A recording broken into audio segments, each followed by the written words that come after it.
السلام علیکم ورحمۃ اللہ وبرکاتہ۔ رب اعوذ بک من همزات الشیاطین واعوذ بک رب ان یحضرون۔ بسم اللہ الرحمن الرحیم۔ الحمد للہ وسلام علی عبادہ الذین اصطفیٰ ولعنۃ الدائمۃ الباقیۃ علی اعدائہم اجمعین من الآن الی قیام یوم الدین۔ اما بعد فقد قال الحکیم بسم اللہ الرحمن الرحیم۔ شہر رمضان الذی انزل فیہ القرآن ھدی للناس وبینات من الھدی والفرقان۔ قرآن مجید سورہ بقرہ آیت نمبر 185۔ ارشاد رب العزت ہو رہا ہے ماہ مبارک رمضان وہ مہینہ ہے کہ جس میں قرآن مجید کو نازل کیا گیا، اور پھر اس کے بعد آیت شریفہ قرآن مجید کی خاصیت کے سلسلے میں بیان کرتی ہے کہ جو لوگوں کے لیے ہدایت ہے، یعنی یہ قرآن مجید لوگوں کے لیے ہدایت ہے، اور اس میں ہدایت اور حق و باطل کے امتیاز کی واضح نشانیاں موجود ہیں۔ اس آیت شریفہ کے ضمن میں اسلام کی نگاہ میں تعلیم و تربیت کے اصول کے عنوان سے جس گفتگو کا آغاز ہوا تھا وہ آج اپنے چھٹے مرحلے میں ہے۔ مقدمے کی گفتگو میں ہم نے آپ کی خدمت میں عرض کیا تھا کہ تعلیم کو تربیت سے جدا کیا گیا ہے، اور جو ایک اچھی تربیت معاشرے کی ضرورت ہے، اور بالخصوص ہمارے طالب علموں کی ضرورت ہے، وہ ہمارے نوجوان اور جوان کی جو اسکول کالج وغیرہ میں پڑھ رہے ہیں ان کو وہ تربیت نہیں دی جا رہی ہے۔ اس کے پیچھے استعماری اور استکباری سازشوں کی، استعماری اور استکباری طاقتوں کی پوری سازش ہے، بالخصوص ایلومیناٹی کی۔ اس سلسلے میں جو پوائنٹس کی جن کی تربیت اہم ہے، اور جو نہ یہ کہ فرد کو افراد کو بدل سکتے ہیں، اس میں پہلا پوائنٹ مادی اور روحانی ضروریات کا جائزہ لینا، کہ اس کے حساب سے پھر لوگوں کی تربیت کی جائے۔ دوسرا پوائنٹ جس پہ ہم لوگوں کی گفتگو ہوئی وہ یہ کہ لوگوں کے اندر کرامت نفس، عزت نفس یا کرامت انسانی کو اجاگر کرنا، ابھارنا، اور اس کو لوگوں کے اندر بڑھاوا دینا، جسے سیلف رسپیکٹ بھی کہہ سکتے ہیں۔ اس کے بعد تیسرا پوائنٹ جس پہ گفتگو ہوئی وہ غفلت سے مقابلہ، یا غفلت سے مقابلے کی صلاحیت پیدا کرنا، یا غفلت سے لوگوں کو نکالنا تاکہ دشمن ان پہ قبضہ نہ کرنے پائے۔ غفلت سے مقابلے میں ہماری گفتگو اس مقام تک پہنچی تھی کہ اگر انسان غفلت سے اپنے آپ کو نہیں نکالے گا تو وہ حق و باطل کے فرق کو محسوس نہیں کر پائے گا، کیونکہ انسان ہمیشہ ایک دو راہے پہ ہے، ایک راستہ حق کی طرف جاتا ہے، ایک راستہ باطل کی طرف جاتا ہے، ایک راستہ بے نہایت کمال کی طرف جاتا ہے تو دوسرا راستہ بے نہایت زوال اور انحطاط کی طرف جاتا ہے۔ ابتدا میں جو نعمتیں انسان کے اندر ایک تکریم یا جو اس کے حالت کو بہتر بناتی ہیں، وہ اور جو نعمتیں ملتی ہیں اس سے انسان کے اندر جو تکبر پیدا ہوتا ہے اس سے پھر وہ غفلت کا شکار ہونے لگتا ہے۔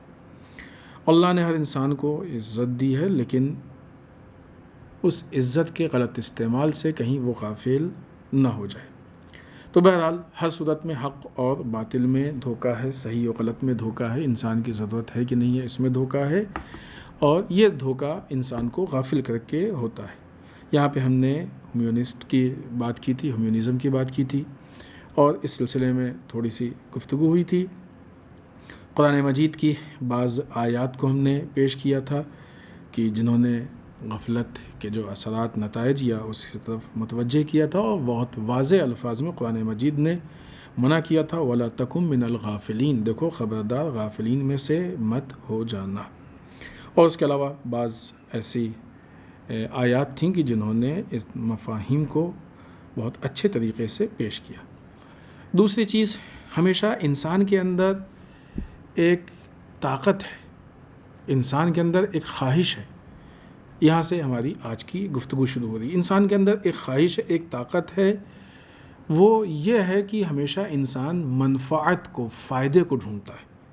ہمیشہ انسان کمال کو طلب کرتا ہے، کمال کی طرف جانا چاہتا ہے، ہمیشہ انسان فائدے کی طرف جانا چاہتا ہے، ہمیشہ انسان اپنے آپ کو نقصان سے بچانا چاہتا ہے۔ پوری کوشش یہ ہوتی ہے کہ کہیں ایسا نہ ہو کہ کوئی نقصان ہو جائے، کہیں ایسا نہ ہو کہ کوئی فائدہ ہمارا چھوٹ جائے۔ لہٰذا یہ جو فائدے کے حاصل کرنے کی خواہش انسان کے اندر، تمنا ہے انسان کے اندر، کمال کی طرف جانے کی تمنا ہے انسان کے اندر، یا اپنے آپ کو نقصان سے بچانے کی تمنا ہے انسان کے اندر، بنیادی طور پہ یہ صلاحیت انسان کو اس مقام پہ لے جاتی ہے کہ انسان بہت تیزی سے تکامل کے راستے پہ جائے، اپنے آپ کو کمال کی طرف لے کے جائے۔ اور یہ ساری چیزیں قرآن مجید کی تعلیم کے نتیجے میں۔ لیکن ہوا یہ ہے کہ جہاں پہ بہت ساری چیزوں کا ان طاقتوں کی طرف سے معیار تبدیل کر دیا گیا ہے، وہیں پہ کمال کا یا انسان کے فائدے کا یا نقصان کا معیار بدل دیا گیا ہے۔ لہٰذا انسان اسی حساب سے فائدہ و نقصان دیکھتا ہے۔ اس کی وجہ یہ ہے کہ انسان کی فکر کو محدود کیا گیا ہے۔ ہم فائدہ و نقصان اس میں نہیں دیکھتے ہیں کہ ہماری نفس کی یا روح کی یا معنوی ذمہ داری یا اس کی ضروریات کیا ہے۔ ہم فائدہ و نقصان مادی اعتبار سے دیکھتے ہیں۔ مادیت محدود ہے، مادیت راستہ ہے۔ جب ہم محدود دائرے کے اندر فائدے اور نقصان کو دیکھتے ہیں تو خود بخود وہ کمال کے راستے رک جاتے ہیں۔ انسان کے پاس جتنا علم آتا جاتا ہے اتنا اس کی فکر وسیع ہوتی جاتی ہے، اس کی سوچ پھیلتی جاتی ہے۔ نتیجہ کیا ہوتا ہے کہ وہ بڑے پیمانے پہ سوچتا ہے۔ چھوٹا سا بچہ تھا، اس کو سارا فائدہ اور نقصان اس میں دکھ رہا تھا کہ چاکلیٹ اس کو مل جائے فائدہ ہے، اور چاکلیٹ چھن جائے تو مثلاً نقصان۔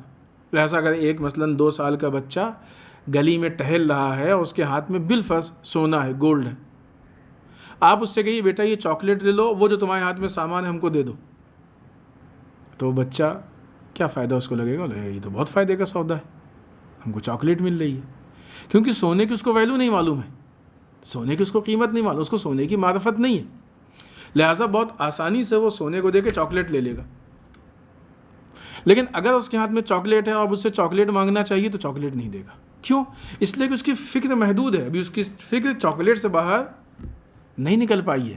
تو جو چیزیں فطرتاً بچوں کو پسند ہے آپ وہ چیزیں دیکھ دیجیے اور خوش ہو جائیں گے۔ بڑے یہ سمجھتے ہیں، جانتے ہیں کہ بچے پڑھیں گے، ان کو تعلیم ملے گی، ایجوکیشن ملے گی، تربیت ملے گی تو ان کے فیوچر کے لیے اچھا ہے، فیوچر کو ان کا روشن کرے گی۔ بچوں میں یہ شعور نہیں ہوتا ہے۔ لہٰذا بعض اوقات ایسا ہوتا ہے کہ بچے اسکول جانے کو تیار نہیں ہوتے ہیں اور بڑے ان کو مثلاً چاکلیٹ کے بہانے اسکول بھیجتے ہیں، کچھ لالچ دے کے اسکول بھیجتے ہیں۔ کیوں؟ اس لیے کہ فکر محدود ہے۔ اسی طریقے سے حالانکہ اب یہاں جو مثال ہے اس میں دونوں طرف سے مادیت ہی ہے، لیکن مجبوری یہ ہے کہ چونکہ محدود ہے ہم مادیت میں، لہٰذا مثال مادیت سے دینی تھی۔ لیکن جب فکر بڑی ہوگی، علم بڑھے گا اور ہم کو بتائے گا کہ یہ محدود زندگی ہے، وسیلہ ہے، ذریعہ ہے، اصل زندگی معنویت کی ہے، آخرت کی ہے، تو ایسی صورت میں پھر ہم اپنے کمال اور فائدے اور نقصان کو اس نگاہ سے دیکھتے ہیں۔ ابھی چونکہ انسان کی عقل محدود ہے، انسان کی فکر محدود ہے، لہٰذا اس عقل اور فکر کے محدود ہونے کی بنیاد پہ انسان کو فائدہ اور نقصان کس میں دکھتا ہے؟ کتنا اس کا بینک بیلنس ہو گیا، کتنی اس کی انکم ہوئی، کتنا اس کا پیسہ آیا، کتنے اس کے مکانات ہیں، کون سی گاڑی ہے، کیا ہے، ان چیزوں میں اس کو فائدہ نقصان دکھتا ہے۔ یعنی جو بھی فائدہ نقصان دکھتا ہے وہ مادیت میں دکھتا ہے۔ اور اگر انسان بہت زیادہ اس کا ایمان مضبوط نہیں ہے، روحانیت کی طرف وہ قوی نہیں ہے، تو بعض اوقات جب ٹکراؤ ہوتا ہے دین و دنیا کا تو بہت آسانی سے دین چھوٹ جاتا ہے۔ نماز کا وقت ہوتا ہے، انسان اپنے معاملات میں بزی رہتا ہے، ارے کیسے کیا معلوم نہیں، کسٹمر تھا۔ انسان یہ بھول جاتا ہے کہ رازق کسٹمر نہیں ہے، رازق اللہ۔ البتہ یہ ایک الگ پہلو، یہ ہم نے کسی موقع پہ شاید یہ جملہ یہ بات عرض کی تھی. لیکن کیوں ایسا نہیں سوچتا ہے؟ کیونکہ اس کی فکر جو ہے وہ معنویت میں نہیں ہوتی ہے، مادیت میں محدود ہو جاتی ہے. لہٰذا وہ مادیت کو دیکھتا ہے، معنویت نہیں سوچتا ہے. بعض اوقات بعض لوگ اس طرح سوال کرتے ہیں کہ بھی حالات ایسے ہو گئے ہیں کہ نماز چھوٹ جاتی ہے. کیسے چھوٹ جاتی ہے نماز؟ یہ ہم نے نماز مثال دی ہے. مثلا کوئی انسان اگر حق بیانی سے کام نہیں لے رہا ہے، کوئی انسان اگر ظلم کے خلاف آواز کیوں نہیں اٹھا رہا ہے؟ کیوں؟ اس لیے کہ اس کو یہ ساری باتیں کرنے میں مادی نقصان دکھ رہا ہے، معنوی فائدہ دکھ رہا ہے. اگر انسان حق بیانی کرے گا، اگر انسان ظلم کے خلاف آواز اٹھائے گا تو مادی اعتبار سے نقصان ہے، لیکن معنوی اعتبار سے فائدہ ہے. لیکن جو لوگ نہیں کرتے ہیں ان کا کیا ہے؟ ان کی فکر محدود ہوتی ہے، ان کی فکر دنیا کے اندر ہوتی ہے.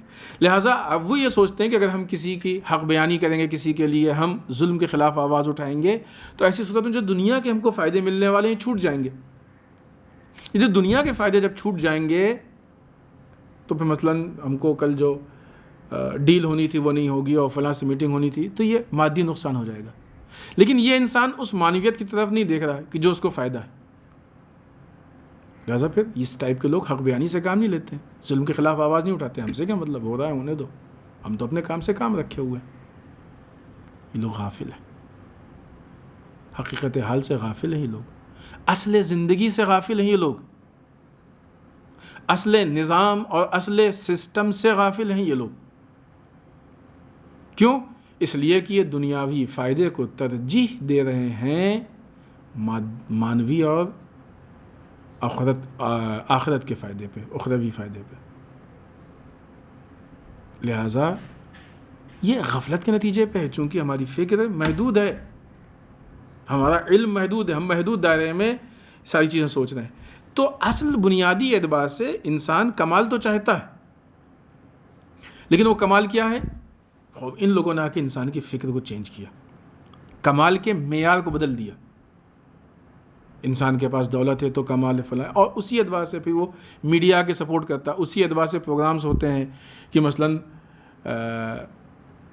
فلاں آدمی جو ہے وہ اپنے ملک کے 10 رئیسوں میں اس کا نام ہے، اور فلاں کا مثلاً ایشیا کے رؤسا میں نام ہے، اور فلاں کا دنیا کے. تشویق کرتے ہیں. لیکن یہی چینلز جو مادی اعتبار سے تشویق کرتے ہیں، آیا وہ کبھی معنوی اور روحانی اعتبار سے تشویق کرتے ہیں کہ فلاں آدمی نے زندگی میں کوئی جھوٹ نہیں بولا ہے؟ آج تک کسی چینل نے لا کے دکھایا؟ یہ تربیت خراب کی جا رہی ہے، فکر تبدیل کی جا رہی ہے، لوگوں کو جہت راستہ دیا جا رہا ہے مادیت کی طرف. حتیٰ اس حد تک پست ہو گئے کہ آ کے حسن کا مقابلہ ہوتا ہے، کردار کا نہیں ہوتا ہے. ہوتا کردار کا مقابلہ ہو نہیں سکتا ہے، لیکن تشویق ہو سکتی ہے، تشویق ہو سکتی ہے. تو یہ سارے مسابقے و مقابلے کیوں ہوتے ہیں؟ کسی بھی چیز کو لوگوں میں رائج کرنے کے لیے، لوگوں میں شوق پیدا کرنے کے لیے ہوتا ہے. جس پیمانے پہ آج ڈانس کمپٹیشن ہو رہا ہے، آیا اس پیمانے پہ ایجوکیشن کا کمپٹیشن ہو رہا ہے؟ یہ غلط چیزوں کی طرف ہم کو جہت دی جا رہی ہے. یہ باطل چیزیں ہمارے درمیان، یہ غلط تربیت ہو رہی ہے. تو انسان کمال چاہتا ہے. اب جب کمال کا معیار مثلاً ڈانس ہو گیا ہے، کمال کا معیار مثلاً دولت ہو گئی ہے، کمال کا معیار مادی اسباب ہو گئے ہیں، کمال کا معیار حتیٰ نعوذ باللہ حسن ہو گیا ہے، تو اب اس زمانے میں آنکھ کھولنے والا انسان اگر وہ اپنی عقل کو استعمال نہیں کرے گا، اگر وہ تحقیق نہیں کرے گا، غور و فکر نہیں کرے گا، اور فکری اعتبار سے ان کی تقلید کر لے گا، تو وہ کمال کے لیے پھر وہ اپنے کردار کو نہیں دیکھے گا، بلکہ وہ کپڑوں کی دنیا میں جائے گا، وہ مال و دولت کی دنیا میں جائے گا، وہ حسن کی دنیا میں جائے گا، وہ ڈانس اور لہو و لعب کی دنیا میں جائے گا، پھر وہ اس میں کمال ڈھونڈے گا. تو اصل جو انسان کے اندر ایک طاقت ہے کمال کو ڈھونڈنے کی، کمال کی طرف جانے کی، نقصان کو بچانے کی، لیکن اس نقصان و فائدے کے معیار کو جب بدل دیا گیا تو اب انسان اپنے خود بخود اس کا راستہ بدل جائے گا، خود بخود اس کا راستہ. مثلا ایک انسان کو اتنا غافل کر دے کہ انسان بیچارہ گھر سے نکلا تھا اس لیے کہ اس کو ہاسپٹل جانا تھا، آپ نے اس کو گھما کے بہکا دیا کہ نہیں آپ کو مال جانا ہے.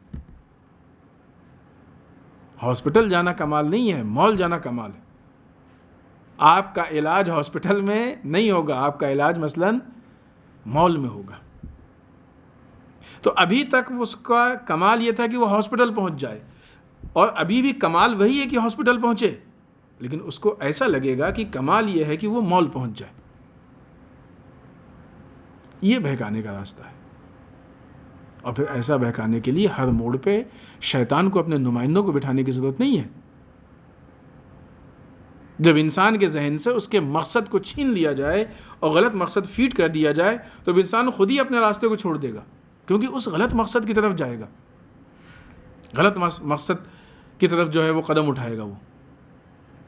لہٰذا اب اس سے یہ کہنے کی ضرورت نہیں کہ اس دوراہے پہ یہ حق کا راستہ نہیں ہے اور باطل کا راستہ ہے، وہ مثلا جھوٹ بولنا اور بہکانا، اور نہیں، کوئی ضرورت نہیں۔ مقصد کے بارے میں غافل کر دیا۔ اب جب انسان نے مقصد کو فراموش کر دیا، مقصد کو بھول گیا، تو اب وہ اپنی گمراہی کو ہی کمال سمجھ رہا ہے۔ بچہ چاکلیٹ لینے کو ہی کمال سمجھ رہا ہے، سونے کو دے دینے کو کوئی نقصان نہیں سمجھ رہا ہے۔ اصل کیا ہے؟ سونا دے دینا نقصان ہے، چاکلیٹ لینا کوئی کمال نہیں ہے۔ لیکن بچے کو کیا لگ رہا ہے کہ چاکلیٹ دے دینا نقصان ہے اور سونا لینا مثلاً کمال نہیں ہے۔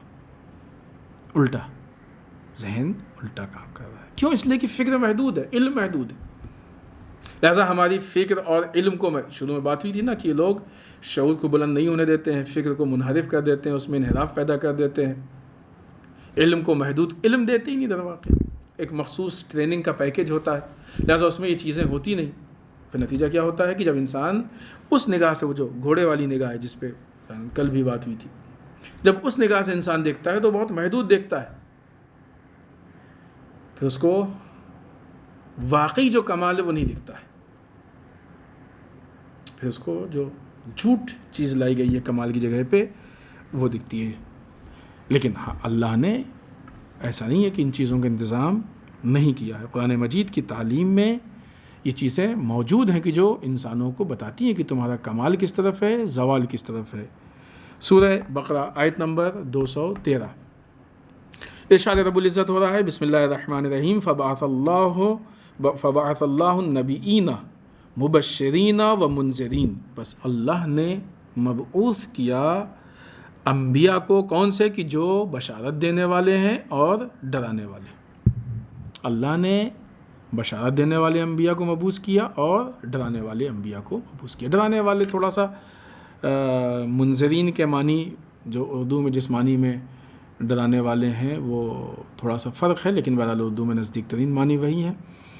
ورنہ ڈرانے کا مطلب یہ نہیں ہے کہ کسی کو ڈرا کے یا دھمکا کے جسے کہتے ہیں کوئی کام کرایا جائے۔ ڈرانے کا مطلب یہ ہے کہ ہم اس کو فیوچر کے خطرے سے آگاہ کریں۔ مثال کے طور پہ ایک آدمی اگر چھت پہ چڑھ گیا، اوپر first floor, second floor, fifth floor, یہ جو بھی ٹیرس پہ چلا گیا، تو بس ظاہر سی بات اگر وہ چھت کے کنارے کنارے پہ باؤنڈری پہ ٹہل رہا ہے تو ہم اس سے کہیں گے کہ بھائی ایسا ہے کہ یہ ذرا سا خطرے کی جگہ ہے، آپ اندر آ جائیے، ورنہ اگر ذرا سا بھی آپ کا پیر پھسل گیا تو آپ گر جائیں گے۔ تو کوئی کہے تم ڈرا رہے ہو ہم کو؟ ڈرا نہیں رہے ہیں، خطرے سے آگاہ کر رہے ہیں کہ آپ کی یہ حرکت آپ کو نقصان تک پہنچا سکتی ہے۔ ایک آدمی آنکھ بند کیے بہت مست چلا جا رہا تھا، ہم کو معلوم ہے کہ سامنے کنواں ہے، 4 قدم آگے بڑھے گا کنویں میں گر جائے گا، تو جا کے ہم کیا کہیں گے اس کو؟ بھائی تھوڑا سا دائیں بائیں ہو جائیے، جس راستے پہ آپ جا رہے ہیں کنواں ہے، کنویں میں گر جائیں گے آپ۔ تو کیا کہیں گے؟ ڈرا رہے ہو اس کو؟ نہیں، ڈرا نہیں رہے، خطرے سے آگاہ کر رہے ہیں۔ اور عام طور سے دنیا اس پہ شکریہ بھی ادا کرتی ہے، شکر گزار ہوتی ہے کہ نہیں ماشاءاللہ بہت اچھا کام کیا آپ نے کہ ہماری جان بچا لی۔ یا ہوتا ہے کہ مثلا فلاں چیز کھا لیں گے نقصان دہ ہے، جیسے ابھی آج کل کورونا وائرس کا معاملہ ہے، تو کیا کہا جاتا ہے؟ ہم بھی آپ سے ہی کہیں گے کہ ڈریں مت، احتیاط کریں، ڈریں بالکل مت۔ کیوں؟ اس لیے کہ ڈرنے سے ہماری جو روحانی طاقت، جو روحیہ ہے ہمارا، وہ کمزور ہوتا ہے، جو بیماری کو ایکسیپٹ کرنے کے لیے راستہ بناتا ہے۔ ڈریں بالکل مت، لیکن احتیاط کریں۔ لہٰذا ہاتھ نہیں ملائیں اور گیدرنگ نہ ہو، فلاں چیز بند ہو، مارکیٹ بند ہو، یہ بند ہو، وہ بند ہو، منہ پہ ماسک لگے، صحیح ہے، سب کریں، حتماً کریں، گھر سے نہ نکلیں، حتماً نہ نکلیں۔ کیوں؟ خوب یہ سب کریں گے تو کورونا وائرس لگ سکتا ہے، تو لڑ جائیے۔ ڈرا رہے ہم کو؟ نہیں، ڈرا نہیں رہے ہیں، خطرہ ہے، خطرے سے آگاہ کر رہے ہیں۔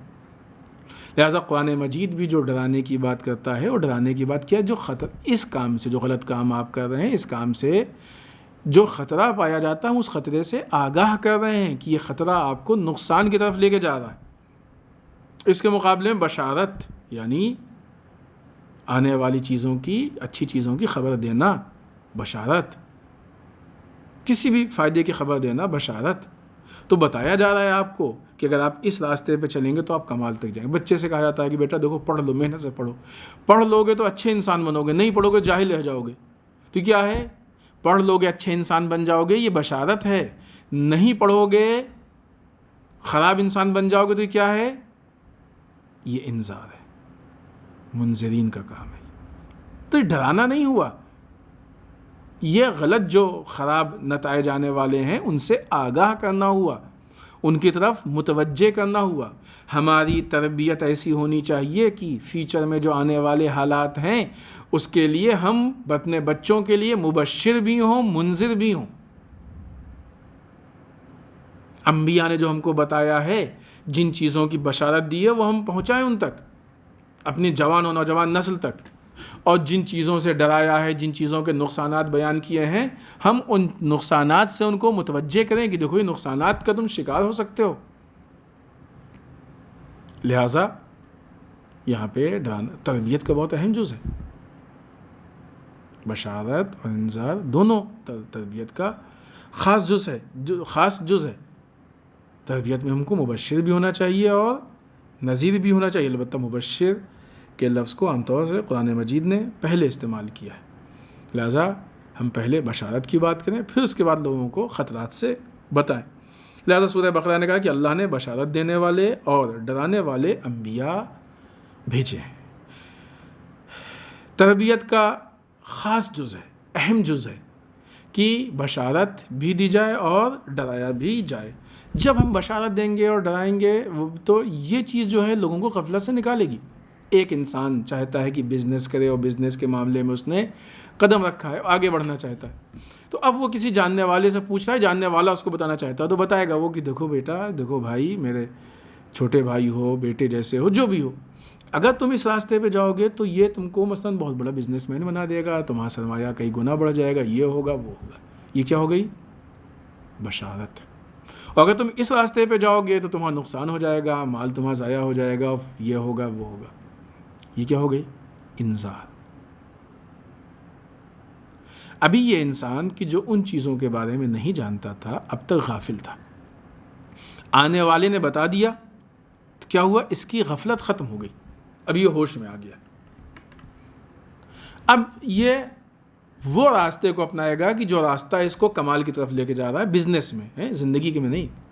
یہ فرق ہے کمال کے لیے بھی۔ کمال کی بات آئی ہے تو بیچ میں ہم یہ بات واضح کرتے چلیں کہ کمال کا تعلق مقصد سے متعلق ہے۔ اگر ہم یہ چھوٹے چھوٹے مقصد کو ہی مانیں گے، مثلا بزنس میں سکسیز ہونا، تو ظاہر سی بات ہے جتنے کسٹمر آئیں گے وہ کمال ہے۔ پھر اس صورت میں اگر نماز بھی چھوٹ رہی ہے تو کوئی بات نہیں، نعوذ باللہ استغفر اللہ۔ لیکن اگر وہ واقعی اور آخری مقصد ہمارے ذہن میں ہے کہ ٹھیک ہے، بزنس کا مقصد ہے کہ ہم مثلا زیادہ پیسہ کمائیں اور اچھا ہمارا ٹرن اوور ہو، ساری چیزیں ہیں، لیکن وہ مین مقصد ذہن سے نہ نکلنے پائے، تو ایسی صورت میں پھر نماز اور کسٹمر اگر ٹکرائیں گے تو ہم کہیں گے نہیں، رک جاؤ، اصل مقصد کو کیسے بھول سکتے ہیں چھوٹے سے مقصد کے لیے؟ لہٰذا ابھی وہ چھوٹے چھوٹے مقصد، ابھی اس مقصد کو دیکھ کے ہم غافل تھے، اس کو لے کے۔ اس آدمی نے آ کے ہم کو گائیڈ کیا کہ بشارت دی، یہ کرنے سے تمہارا فائدہ ہوگا، یہ کرنے سے تمہارا نقصان ہوگا، تو نتیجہ کیا ہوا؟ وہ غفلت ہماری دور ہو گئی، جہالت ہماری دور ہو گئی، ہمارے پاس اس چیز کا علم آ گیا۔ اب ہم اپنے آپ کو اس چیز سے اب ہم اس فیلڈ میں کمال کی طرف جائیں گے۔ جس طریقے سے ایک چھوٹی سی چیز میں، ایجوکیشن میں 1 سال 2 سال پڑھنے کے لیے، بزنس میں کہیں جانے کے لیے، کہیں جا رہے ہیں تو آدمی بتائے گا کہ بھائی 2 راستے، اس راستے سے جاؤ گے تو یہ پرابلم، اس راستے سے جاؤ تو یہ آسانی۔ خوب، ایک بشارت والا راستہ ہو گیا، ایک انذار والا راستہ ہو گیا۔ ان چھوٹی چھوٹی چیزوں میں انسان کمال ڈھونڈتا ہے، تو ایسے ہی جو ہماری اصل لائف ہے اور فائنلی جو ہمارا مقصد ہے، اس کے حساب سے بھی کمال اور انذار، کمال اور زوال کو ہمیں دیکھنا چاہیے۔ لہٰذا کوئی ہو کہ جو ہم کو بتائے کہ اس راستے پہ چلو گے، ایسے چلو گے تو یہ کمال ہے، کمال کی بشارت ہے۔ اس راستے پہ جاؤ گے تو یہاں پہ انحطاط ہے، زوال ہے، لہٰذا اس سے ہم کو ڈرائے۔ تو اللہ نے اس کا انتظام کیا، فبعث اللہ النبیین، اللہ نے ایسے انبیاء کو بھیجا جو مبشرین بھی ہیں اور منذرین بھی ہیں، جو ہم کو بشارت بھی دیتے ہیں اور ڈراتے بھی ہیں۔ کیوں ایسا کیا اللہ نے؟ دوسری آیت سورہ نساء آیت نمبر 165، ارشاد رب العزت ہو رہا ہے، بسم اللہ الرحمن الرحیم، رسلا مبشرین و منذرین لئلا یکون للناس علی اللہ حجہ، اور اتنے نہیں، حجت بعد الرسل، یہ سارے جو انبیاء ہیں بشارت دینے والے اور ڈرانے والے رسول، اللہ نے اس لیے بھیجا تاکہ رسولوں کے آنے کے بعد انسانوں کی اللہ پہ کوئی حجت قائم نہ ہونے پائے، انسانوں کی اللہ پہ کوئی حجت قائم نہ ہونے پائے۔ یعنی ایسا نہ کل کو شکایت کے پالے تم نے تو بتا ہی نہیں تھا دو راستوں میں سے کون سا صحیح کون سا غلط ہے، ہمیں اندازہ ہی نہیں تھا کون سا راستہ کمال کا ہے کون سا زوال کا ہے، لہٰذا یہ غلطی کے ہم ذمہ دار نہیں ہیں، چونکہ نعوذ باللہ تو نے ہدایت نہیں کی لہٰذا تو ذمہ دار، لیکن اللہ نے بتا دیا کہ نہیں، ہمارے خلاف تمہارے پاس کوئی دلیل نہیں ہوگی، ظاہر سی بات اللہ کی ذات ہے۔ آج انسان یہ کہنا بھی شایع نشان نہیں اللہ کے کہ نعوذ باللہ اللہ میں کوئی نقص نہیں ہے، وہ کامل ترین ذات ہے اللہ کی تصور سے۔ اور پھر اس کا کیا ہے، وَكَانَ اللَّهُ عَزِيزًا حَكِيمًا، اور اللہ سب پر غالب آنے والا ہے اور صاحب حکمت ہے، سورہ نساء آیت نمبر 165۔ تو اللہ نے یہ جو انبیاء کا سلسلہ قائم کیا اور انبیاء بھیجے، ان انبیاء کا کام کیا تھا، یہ ڈرانے والے بھی تھے اور بشارت دینے والے بھی تھے۔ کیا مطلب؟ یعنی جب بھی انسان کسی چیز کی پروگرامنگ کرے تو ایسے لوگوں سے مل کے، تربیت ہے یہ، پھر زندگی کے ہر اس میں کام آئے گی، ایسے لوگوں سے مل کے پروگرامنگ کرے کہ جو ہم کو فائدہ نقصان دونوں کی طرف متوجہ کر سکے۔ بعض اوقات ہوتا ہے کہ انسان ہری جھنڈی دکھاتا ہے، ہاں یہ کام کرو بڑا فائدہ ہے، فلاں چیز کا بزنس کرو بڑا فائدہ، دیکھو اس نے بزنس کیا یہ ہوا، یہ اس نے کیا یہ ہوا، جتنے لوگوں نے اس بزنس کو کر کے کمایا ہے ان سب کا نام لیتا ہے، لیکن جو لوگ اس بزنس میں جا کے ڈوب گئے ہیں ان میں سے کسی کا نام نہیں لیتا ہے۔ سننے والے کو بڑا اچھا لگتا ہے، ہاں اس نے ہماری حوصلہ افزائی کی، تشویق کی ہماری، لیکن یہ دھوکہ ہے اس کے ساتھ، فریب کاری ہے، اس کو دھوکے میں ڈال دینا ہے، غافل کر دینا ہے اس کو۔ یہ بھی بتانا چاہیے، دیکھو اتنے لوگوں نے اس کام کو کیا، وہ فائدے میں گئے کمال، لیکن اتنے لوگوں نے اس کام کو کیا اور نقصان میں گئے۔ مثلا سنتے ہیں واللہ عالم، بامبے میں لوگ آتے ہیں کام کاج کے لیے، الگ الگ چیز کے لیے، اب ہم نہیں چاہتے ان کاموں کا نام لیں۔ جب کسی مسافر خانے ہوٹل میں رکتے ہیں تو وہ ہوٹل والا بتاتا ہے کہ آپ جس کمرے میں رکے ہیں فلاں فلاں سکسیس شخصیتیں اس میں رکی ہیں، دو چار کا نام لے لیتا ہے، فلاں اسی کمرے میں آ کے رکے تھے جب ان کے پاس کچھ نہیں تھا، جب وہ باہر گاؤں سے آئے تھے، باہر سے دوسری جگہ سے آئے تھے تو یہیں پہ آ کے رکے تھے، جبکہ اسی روم میں سینکڑوں ایسے لوگ بھی رکے تھے کہ جو لٹ گئے، برباد ہو گئے، کچھ نہیں کر پائے، ان کا نام نہیں لیا جاتا ہے۔ یہ ایک طرفہ شکل پیش کرنا، خوب یہ کمرے میں رکنے سے فرق نہیں پڑنے والا، لیکن جو بزنس میں انسان پروگرامنگ کر رہا ہے اس میں فرق پڑنے والا ہے، اور کمرے میں رکنے سے کچھ نہیں ہوتا، نہ کوئی بڑا ہو جاتا ہے نہ کوئی چھوٹا ہو جاتا ہے، جگہ سے کچھ نہیں، انسان کوشش سے اپنے کام کرتا ہے، کمال کوشش سے ملتا ہے۔ ہم نے اس سے بتایا کہ فلاں کام فلاں چیز کا بزنس کرنے سے اتنے لوگ کمال پہ پہنچے، لیکن اتنے لوگ زوال پہ بھی پہنچے ہیں، انہوں نے اپنا نقصان بھی اٹھایا۔ لہٰذا اس کا مطلب یہ نہیں ہے کہ اس کا بزنس کرنے کا مطلب یہ ہے کہ صرف فائدہ ہی فائدہ، اس کا مطلب یہ ہے کہ تمہارا طریقہ کار کیا ہوگا، اس پہ ڈیپینڈ کرتا ہے کہ تمہارا فائدہ ہوگا کہ نہیں ہوگا۔ یہ پورا تربیت کا جز ہے جو زندگی کے ہر پہلو میں کام آئے گا کہ تم کیسا کام کرو گے۔ لہٰذا نتیجہ کیا ہوگا کہ جن لوگوں نے یہ کام کیا ہے اور فائدے میں ہیں، ان کی لائف کو اسٹڈی کرو کہ وہ کون سے ریزن ہیں جنہوں نے ان کو فائدہ تک پہنچایا ہے، اور اسی طریقے سے اہم ہے ان لوگوں کی لائف کو اسٹڈی کرنا کہ جنہوں نے اس کام کو کیا اور نقصان میں ہوں، اس کو بھی اسٹڈی کرو کہ کون سا ایسا ریزن جس کی وجہ سے ان کو نقصان ہوا، تاکہ ان چیزوں سے بھی اپنے آپ کو بچاؤ۔ جب تک یہ دونوں پوائنٹ نہیں ملیں گے اس وقت تک صحیح پروگرامنگ ہو ہی نہیں سکتی۔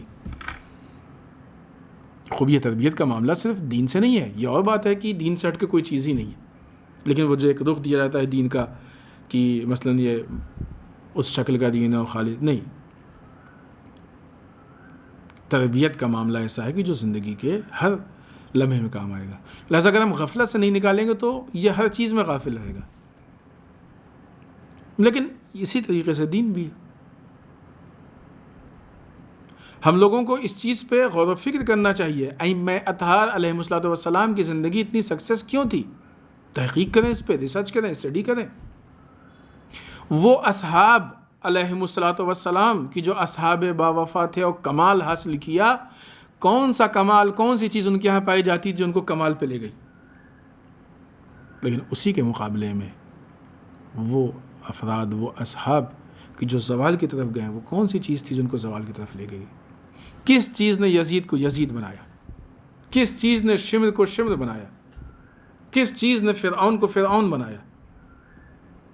ان پوائنٹس پہ بھی ہم کو غور و فکر کرنا چاہیے تاکہ ان چیز کو اپنائیں، ان چیزوں کو کہ جو ہم کو کمال کی طرف لے کے جائیں، اور ان چیزوں کو چھوڑیں جو ہم کو زوال کی طرف لے کے جا رہی ہیں. لیکن یہ غفلت میں ہم کو شکار کیا جا رہا ہے. لہٰذا معصومین علیہ الصلوۃ والسلام کی سنت اور ان کی سیرت سے بھی ہم یہ جان سکتے ہیں کہ کمال اور زوال کا راستہ کیا ہے. جو ان کی سیرت میں کمال کی طرف جا رہا ہے، یعنی جو ان کی سیرت میں جو چیزیں ہیں پائی جاتی ہیں وہ ہم کو کمال کی طرف لے کے جائیں گی، اور جن چیزوں سے انہوں نے منع کیا ہے وہ زوال کی طرف لے کے جائیں گی. ہمارے خیال سے اس سے زیادہ اس پوائنٹ پہ گفتگو مناسب نہیں ہے، اور کسی حد تک یہ بات کلیئر ہو گئی کہ بچوں کی، جوانوں کی اور نوجوانوں کی تربیت میں یہ پوائنٹ کتنا اہم ہے کہ ان کو غفلت سے لڑنے کی صلاحیت پیدا کی جائے، تاکہ فیوچر میں وہ کسی بھی چیز میں غافل نہ رہیں، بلکہ ہر چیز میں اپنے فائدے اور نقصان سے متعلق وہ فیصلہ کر سکتے ہوں. یہ تھا تیسرا پوائنٹ. خوب، چوتھے پوائنٹ پہ ہم لوگ بات شروع کرتے ہیں اور دیکھتے ہیں جہاں تک انشاءاللہ بات پہنچے گی، نہیں تو پھر کل اس کو انشاءاللہ کمپلیٹ، کل کی گفتگو میں اس کو کمپلیٹ انشاءاللہ کیا جائے گا. یہ بہت اہم پوائنٹ ہے اور بہت بنیادی پوائنٹ ہے، اور ہر چیز کی بنیاد کو یہیں پہ جا کے ملنا چاہیے، جڑ اسی سے. وہ یہ کہ لوگوں کے اندر اللہ کی یاد کو زندہ کیا جائے. کبھی بھی اللہ کو کوئی نہ بھولے. انسان کی زندگی اور اس کی خلقت کا مقصد ہے اللہ سے قریب ہونا. اگر اس کے لیے نقلی یعنی آیات وغیرہ سے دلیل ہو تو خود قرآن مجید میں بھی کہا ہے کہ جنات و انسان کو اس لیے خلق کیا گیا تاکہ وہ ہماری عبادت کریں، اور ہم نے اس سے پہلے بھی کسی جگہ ذکر کیا ہے لیعبدون کی وضاحت لیعرفون کی گئی، یعنی معرفت حاصل کریں. اور بھی دوسرے دلائل ہیں اس کے لیے کہ ہمارا مقصد کیا ہے، اللہ سے قریب ہونا. یا بہت چھوٹی سی آیت قرآن مجید کی، بسم اللہ الرحمن الرحیم، رضوان من اللہ اکبر. اللہ کی ذرا سی رضا کائنات کی سب سے بڑی چیز ہے. اگر کسی نے اللہ کو راضی کر لیا تو اس کو سب کچھ مل گیا. تو ہماری زندگی کا مقصد کیا ہے؟ اللہ سے قریب ہونا. منطق کے اعتبار سے بھی اگر آپ دیکھیں تو آج انسان اس سے قریب ہونا چاہتا ہے کہ جس کا ہمارے اوپر احسان ہے، یا جس کی طاقت بڑی طاقت ہے، جس کے پاس اختیارات زیادہ ہیں. جب اس سے ہم قریب رہیں گے تو ایک تو جو اس نے احسان کیا ہے اس کا شکر ہو جائے گا، اور دوسرے فیوچر میں جو بھی ہماری ضروریات ہیں وہ اس سے پوری ہوں گی. چاہے اس کو مطلب پرستی کہہ لیں، چاہے شکر. جس حالت میں انسان ہمیشہ ایسے بڑے لوگوں سے اٹیچ ہوتا ہے، ان سے قریب ہوتا ہے، ان سے نزدیک ہوتا ہے، ان کو خوش کرتا ہے. کائنات میں سب سے بڑی ذات اللہ کی ذات ہے. اللہ اکبر. دنیا میں کیا کسی نے ایسا ہم پہ احسان کیا ہوگا جو اللہ نے احسان کیا؟ ہمارے اعضاء و جوارح، پارٹس، ایکسٹرنل جو بھی ہم کو دکھتے ہیں، ہاتھ پیر کان، یہ ناک، انٹرنل جو اس سے کہیں زیادہ ہیں اور بہت زیادہ مفید ہے کہ شاید اگر وہ خراب ہو جائیں تو یہ بھی کام کرنا بند کر دے. پھر ہماری حیات، ہمارے پاس عقل، شعور، فکر، بہت ساری چیزیں ہیں. آنکھوں کی روشنی، سننے کی طاقت، بولنے کی طاقت، بہت ساری ایسی چیزیں کہ جو اللہ نے دی اور بغیر مانگے دی. ایسا تھوڑی جب ہم پیدا ہو رہے تھے، ہم جب ماں کے پیٹ میں تھے تو ہم نے اللہ سے، ہمارے اندر شعور تھا کہ پالنے والے دنیا میں جائیں گے، ہاتھوں کی ضرورت ہوگی، ہم کو 2 ہاتھ دے دے، ہم کو 2 آنکھیں دے دے. ایسا ہے اللہ نے دیا، ایسا بغیر مانگے دیا. اور اگر آج ہماری زندگی ایک لمحہ بھی باقی ہے یا چل رہی ہے، بڑھ رہی ہے، تو یہ اللہ ہی کی وجہ سے، اور آگے بھی جو کچھ ملنے والا ہے وہ اللہ ہی دینے والا ہے، اور جو دوسرے بھی ہم کو دیتے ہیں وہ بھی اللہ ہی ان کو وسیلہ بناتا ہے، اللہ ہی ان کو ذریعہ بناتا ہے۔ لیکن پھر بھی ہم کتنے غافل اور محدود فکر کے ہیں کہ کوئی اگر 4 پیسے دے دے تو ہم اس کے کتنے شکر گزار ہوتے ہیں اور چاہتے ہیں کہ اس کے نزدیک ہو جائیں، اس کو خوش کر لے، جس سے ہماری توقع وابستہ ہوتی ہے، امیدیں وابستہ ہوتی ہیں، چاہتے ہیں کہ اس کو خوش رکھیں، اور وہ جس سے ساری امیدیں وابستہ ہیں، وہ جس نے سب کچھ دیا ہے، جو ظاہر سی بات ہے اللہ مسبب الاسباب ہے، اسباب کا مہیا کرنے والا ہے۔ ایسا نہیں کہ وہ رزق ڈائریکٹ دے گا، کسی کو وسیلہ بنائے گا، تو وسیلہ بنانے والی ذات بھی اسی کی ہے۔ تو اس اللہ سے قریب ہونے کا جذبہ، اس کو خوش کرنے کا جذبہ ہمارے اندر کتنا ہونا چاہیے۔ زندگی کا مقصد ہی یہی بن جانا چاہیے کہ ہم اپنے اللہ کو خوش رکھیں، اپنے اللہ کو راضی رکھیں، اور در واقع اللہ کی یاد سے ہی انسان کا دل بھی زندہ ہوتا ہے اور اس کو روحی آرام ملتا ہے، روح کے اعتبار سے اس کو آرام ملتا ہے۔ ابھی اس پوائنٹ پہ ہم آگے گفتگو کریں گے کہ اس کو روح کے اعتبار سے آرام ملتا ہے۔ ایک چیز یہاں پہ کہ جو مسئلہ پیش آ رہا ہے کہ ہر چیز کو جس کو اللہ سے، اللہ کی ذات سے کنیکٹ ہونا چاہیے اور اللہ کی ذات سے کنیکٹ نہیں ہو رہا ہے اور نہیں کیا جا رہا ہے، یا اس کنیکشن کو توڑا جا رہا ہے، تو ایک ایسی فضا بنائی جا رہی ہے کہ جو دین کے خلاف ہے، یعنی بے دینی کی فضا قائم کی جا رہی ہے، کئی جہت سے بے دینی کی فضا۔ ایک یہ جہت کہ مثلا دین الگ ہے، دنیا الگ ہے، دو الگ الگ چیز ہے۔ خوب یہ ہو ہی نہیں سکتا دین الگ ہے، دنیا الگ ہے، دونوں میں ٹکراؤ ہو جائے گا، دو الگ چیزیں ممکن ہی نہیں ہیں۔ لیکن لوگوں کے ذہن میں ایک ایسی بات بٹھا دی گئی ہے، نہیں جب تک آپ جو ہیں وہ مسجد میں ہیں، امام باڑے میں ہیں، اور کلیسا میں ہو، مندر میں ہے، اور چرچ میں ہے، اور گرودوارے میں ہے، تب تک دین ہے، اور باہر نکل گئے تو بھی دنیا کو آپ فالو کیجیے۔ ایسا نہیں ہے۔ دیکھیں، دین کا ایک بہت بڑا حصہ ہے کہ جو اختلاف مذہب کے باوجود کامن ہے، ہر مذہب میں کامن ہے، اور اس حصے کا روڈ پہ آنا ضروری ہے۔ مسجد، مندر اور یہ چیزیں تو ایک الگ جہت سے ہیں کہ جو ہماری مخصوص دینی مراسم یا ذمہ داریاں ہیں وہ، لیکن انسان جھوٹ نہ بولے، انسان بے ایمانی نہ کرے، انسان دوسروں کی برائی نہ کرے، دوسروں کے لیے برا نہ چاہے، دوسروں کی ہیلپ کرے، کسی ضرورت مند کی ہیلپ کرے، ہر دین کہتا ہے، سب میں کامن ہے۔ اگر یہ دین کی چیز ہے اور یہ کام صرف مسجد میں، تو کیا باہر آ کے بے ایمانی کریں؟ تو یہ غلط ہے کہ دین و دنیا الگ ہے۔ یہ ایک ایسا ماحول کریٹ کیا جا رہا ہے تاکہ یہ چیز بہانہ بن سکے ہمارے دین سے دور ہونے کا، ہمارے بے دینی کا، یا یہ کہ ایسا کہا تھا کہ بہت ساری مشکلات کی جڑ دین ہے۔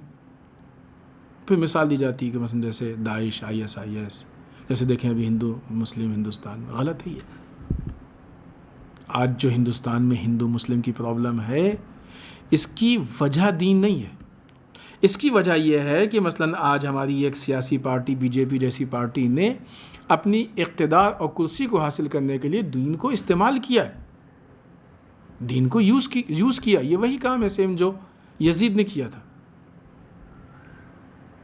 پرابلم دین نہیں ہوا، پرابلم دین کا مس یوز ہوا۔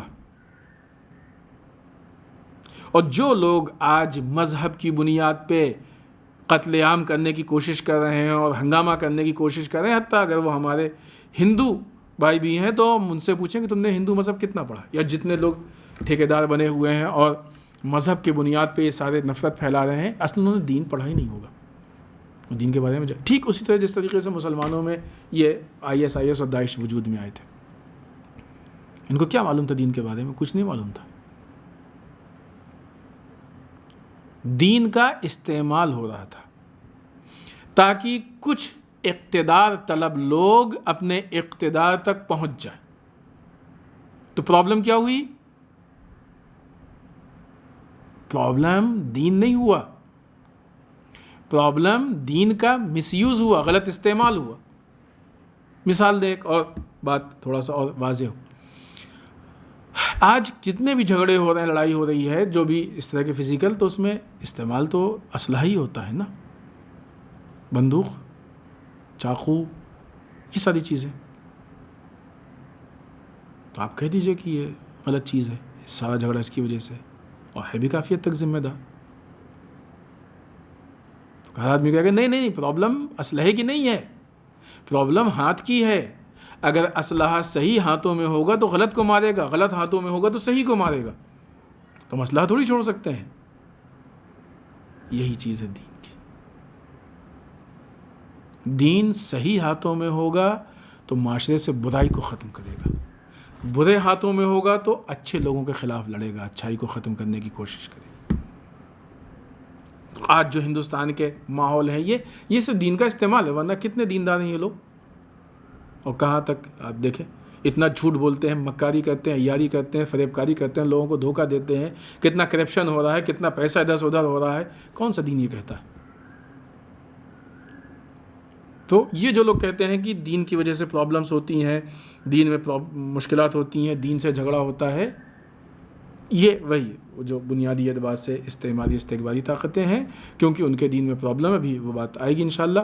لہٰذا وہ چاہتے ہیں کہ دنیا میں کوئی بھی دین کو فالو نہ کرے، کیونکہ دین کو جب فالو کرے گا ایک پرابلم اور مسئلہ پیش آتا ہے. جب کوئی انسان دین کو فالو کرتا ہے تو دین کے اندر وہ صلاحیت پائی جاتی ہے کہ لوگوں کے اندر شعور پیدا کرے.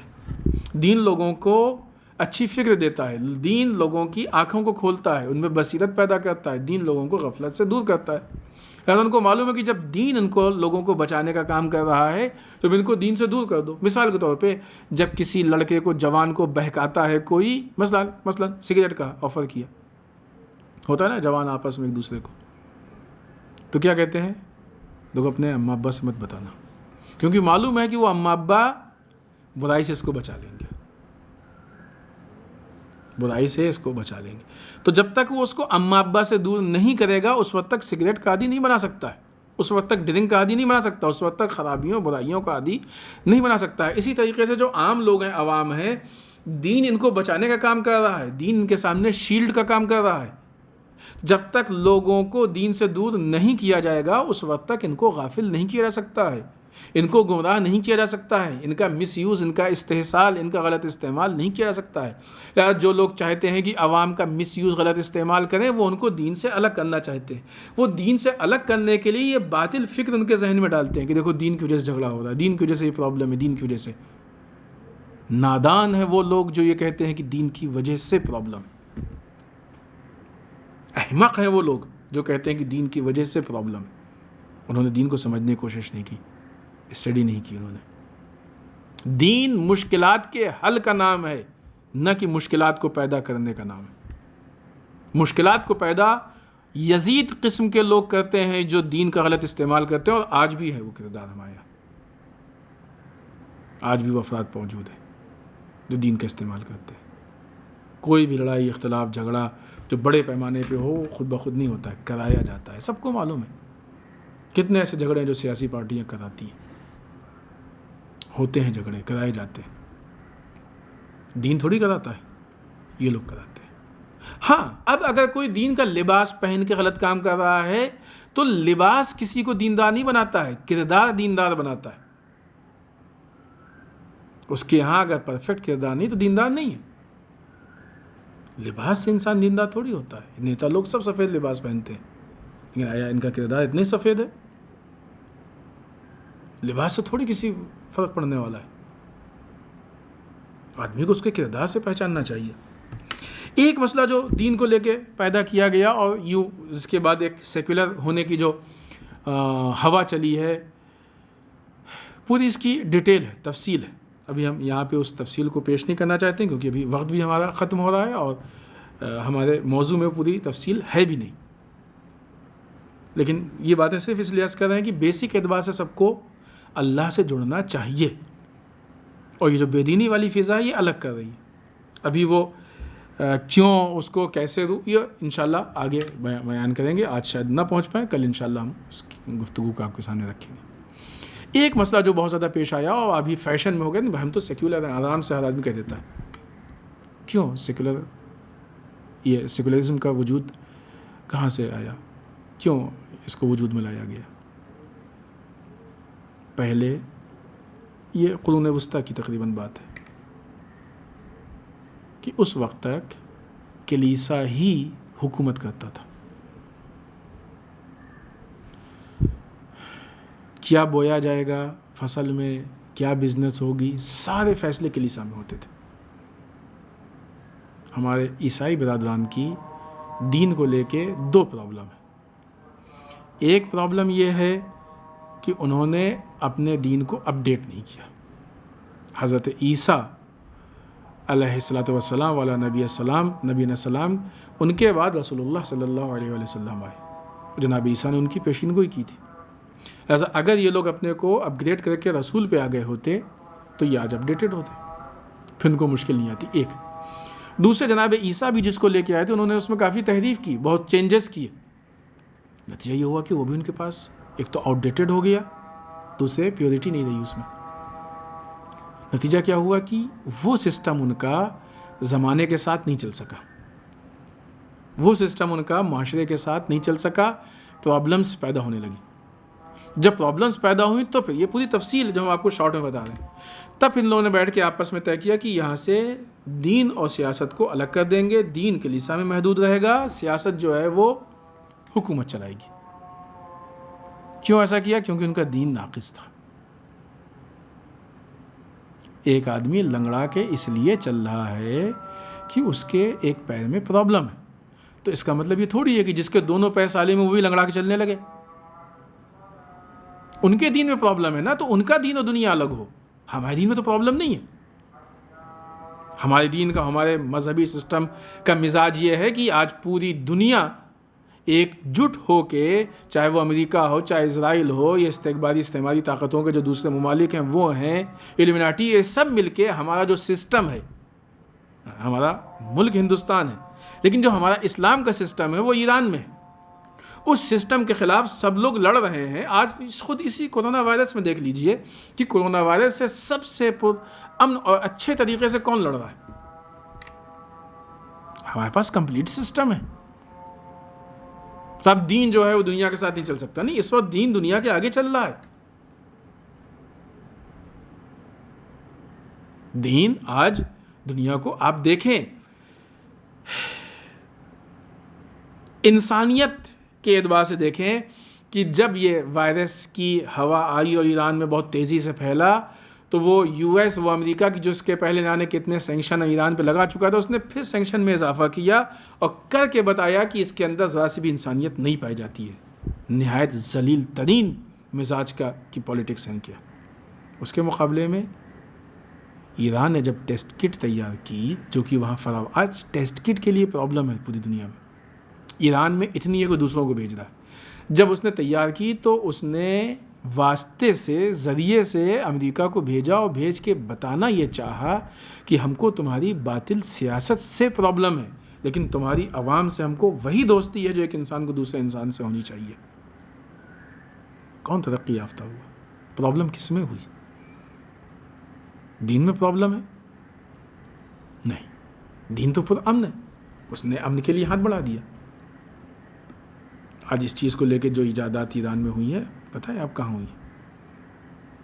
انہوں نے تو سینسر ہی بنا لیا ہے کہ جو وائرس کو ڈیٹیکٹ کر لیتا ہے، پکڑ لیتا ہے کہاں پہ ہے. کس نے ترقی کی؟ بہت سی ایسی ترقی کی چیزیں انہوں نے بنا لی. لہٰذا یہ جو مسئلہ پیش ہوتا ہے، ابھی سیکولرزم کو کئی معنوں میں لیا جاتا ہے، کبھی دین اور سیاست کی جدائی، اور بعض اوقات یہ بے دینی کے معنی میں استعمال ہوتا ہے. افسوس ہوتا ہے ہمارا ملک بھی اسی راستے پہ چل رہا ہے، ان لوگوں کا شکار ہو جا رہا ہے. خود تمہیں کیا پرابلم ہے دین کے نہ ہونے سے؟ اسکولوں میں بھائی دین نظر نہیں آنا چاہیے. کیوں؟ خوب اگر نظر آئے گا تو کیا پرابلم ہے؟ لوگ کم پڑھیں گے، چیپٹرز کم ہو جائیں گے، تربیت پہ اثر، ہاں تربیت پہ اثر پڑے گا. دین نہیں ہوگا تو آپ پھر وہ یورپین تربیت دیں گے، پھر آپ ویسٹرن تربیت دیں گے. دین ہوگا تو پھر ویسٹرن تربیت نہیں ہوگی، پھر ہمارے ملک کی تربیت ہوگی. اپنے سرمایے کو ضائع کرنے کے لیے دین نقصان دہ، لیکن اپنے سرمایے کی حفاظت کے لیے دین نقصان دہ نہیں. آج یہ بھی نادان لوگ بہکاوے میں جاتے ہیں، یہ نہیں، دین نظر نہیں آنا چاہیے فلانی. بین لگ جاتا ہے حجاب پہ، فلاں پہ، فلاں پہ. کیوں ایسا ہے؟ یہ بھی جو ہے اسی بہکار میں مایا لگتے ہیں. پھر اس کے بعد چونکہ ان کے پاس اسی دنیاوی پیکج والے سرٹیفکیٹ ہوتے ہیں تو پھر یہ ہوتا ہے کہ نہیں فلاں پڑھے لکھے نہیں، یہ معیار بنایا ہے، اس نے یہ اصول بنایا، اس کے اصول کے مطابق بات چل رہی ہے. نتیجہ کیا ہے؟ آؤٹ پٹ کیا ہے؟ خود دیانتداری نہیں ہوتی ہے تو پھر نقصان دہ ہوتا ہے وہ آؤٹ پٹ. مشکلات ہوتی ہے، اس میں پرابلم ہوتی ہے، مسائل ہوتے ہیں. اگلا پہلو ہے کہ یہ ساری چیزیں انسان کے روحی آرام کے لیے ہے. ابھی اس پہلو کو ہم شروع کریں گے پوائنٹ کو، تو پھر بہت زیادہ وقت نہیں ہے ہمارے پاس، لہٰذا ہم اپنی بات کو یہیں پہ جم بندی کر کے ختم کر رہے ہیں، اور انشاءاللہ اس کے آگے کی گفتگو انشاءاللہ کل کی گفتگو میں ہم بیان کریں گے. تو ہمارا جو یہ پوائنٹ ہے کہ تربیت میں، جوانوں اور نوجوانوں کی تربیت میں بہت اہم چیز ہے کہ ہمیشہ ان کو اللہ یاد رہے. تربیت ہوتی ہے اور اسکول میں تربیت شامل ہو سکتی ہے. ایک مثال ہم آپ کو دے، بات واضح ہو کہ ایک ٹیچر نے اپنے بچوں کو ایک کام دیا، ہوم ورک دیا، کہا کہ اس کو دیکھو ایسی جگہ پہ کر کے لانا کہ جہاں پہ کوئی نہ دیکھے. ہوم ورک دیا یا اسکول میں ہی ٹائم دیا 1 گھنٹے کا جو بھی ہو، باقی سب کر کے لائے، ایک لڑکا نہیں کر کے لایا. سب نے کہا دیکھیے اس نے تو کیا ہی نہیں، نالائق ہے وہ، ہم سب تو کر کے لائے. پوچھا بھائی تم نے کہاں کیا؟ کسی نے کہا باتھ روم میں جا کے، کسی نے کہا فلاں کونے میں، کسی نے فلاں روم خالی تھا وہاں جا کے، کسی نے کہا کہ مثلا بلڈنگ کے پیچھے جا کے. سب نے بتایا کہ جہاں پہ کوئی نہیں. اس سے پوچھا بھائی تم نے کیوں نہیں کیا؟ ان کے پاس تو ریزن ہے کہ انہوں نے اکیلے میں جا کے کیا. اس نے کہا ہم جہاں بھی گئے وہاں پہ اللہ تھا، ہم نے اپنے گھر والوں سے چھپا لیا، ہم نے اپنے ساتھیوں سے چھپا لیا، دوستوں سے چھپا لیا، محلے والوں سے چھپا لیا، سب سے چھپا لیا، لیکن اللہ سے ہم کہیں نہیں چھپا پائے. ابھی اگر یہ تربیت بچے کے اندر پڑ جائے تو اکیلے میں بھی جب کل کو وہ ڈاکٹر انجینئر بنے گا اور اس کے پاس حالات فراہم ہوں گے کہ وہ کرپشن کر سکتا ہے، تو وہ یہ سوچے گا کہ دنیا دیکھ رہی ہو، ہمارا آفیسر دیکھ رہا ہے کہ نہیں دیکھ رہا ہے، ہمارا ڈپارٹمنٹ آفس دیکھ رہا ہے کہ نہیں دیکھ رہا ہے، ہمارا اللہ تو دیکھ رہا ہے. تو کتنے بڑے پیمانے پہ ہمارا ملک یا دنیا کرپشن سے دور ہو جائے گی. پھر اکیلے میں بھی غلط کام نہیں کرے گا، اکیلے میں بھی گناہ نہیں کرے گا.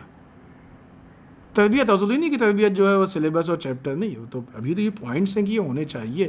تربیت میں بھی کس شکل میں ہونے چاہیے ایک الگ گفتگو ہے جو بھی اس میں نہیں ہوگی، کس شکل میں ہو.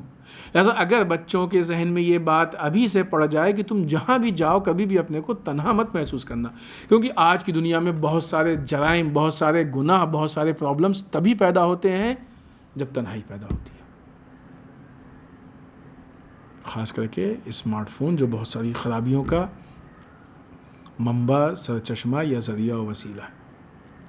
اسمارٹ فون ہے ہاتھ میں، ہائی اسپیڈ کا نیٹ ہے اس میں، پھر اس کے بعد اگر یہ جوان تنہائی میں آ جائے تو سوچتا ہے کوئی نہیں دیکھ رہا، اب ہم آزاد ہیں. لیکن اگر اس کے اوپر ایک بندش لگا دی جائے کہ نہیں تو وہاں اللہ دیکھ رہا ہے، اصل تم کو اسی کو حساب کتاب دینا ہے، لوگوں کو تو کچھ بھی کہہ سکتے ہو. تو ایسی صورت میں کیا ہوگا؟ پھر یہ تربیت اس بات کا باعث بنے گی کہ یہ انسان اپنے آپ کو گناہوں سے، خرابیوں سے بچائے. تو اس سے معاشرہ سدھرے گا، معاشرے میں اصلاح ہوگی، اچھا ہوگا، نہ کہ خراب ہوگا. ہم یہ بات عرض کرتے ہیں کہ اگر کسی کا یہ دعویٰ ہے کہ دین خدا نخواستہ نعوذ باللہ معاشرے کو خراب کرتا ہے تو اس سے بات کرنے کو تیار ہے. کیا ہم کو ثابت کیجئے کیسے دین نہیں خراب کرتا ہے. نادان اور جاہل لوگ خراب کرتے ہیں، اور نہیں کہ دین خراب نہیں کرتا ہے، دین ہمیشہ معاشرے کی تعمیر کرتا ہے. لہٰذا ہم وہ لوگ کی جو دین کے متعلق جاہل ہیں ان سے ہم ریکویسٹ کریں گے کہ جب آپ کو کوئی چیز کے بارے میں علم نہیں ہے تو آپ زبان مت کھولیے، کیونکہ آپ زبان کھولیں گے تو ناانصافی کریں گے، ظلم کریں گے. آپ کو جس چیز کے بارے میں بولنا ہے پہلے آپ اس کی اسٹڈی کر لیجئے. خالی 4 لوگوں کو دیکھ کے آپ دین کے مسئلے میں مت بولیے. جن کو آپ دیکھ رہے ہیں وہ دیندار نہیں ہیں، وہ دین کا استعمال کرنے والے بے دین لوگ ہیں. لہذا اس بنیاد پہ قانون نہیں بن سکتا ہے کہ تربیت میں دین ہونا چاہیے کہ نہیں ہونا چاہیے، بلکہ ضروریات اور دین کی بنیاد کو دیکھ کے قانون کو بننا چاہیے. والسلام علیکم ورحمۃ اللہ وبرکاتہ.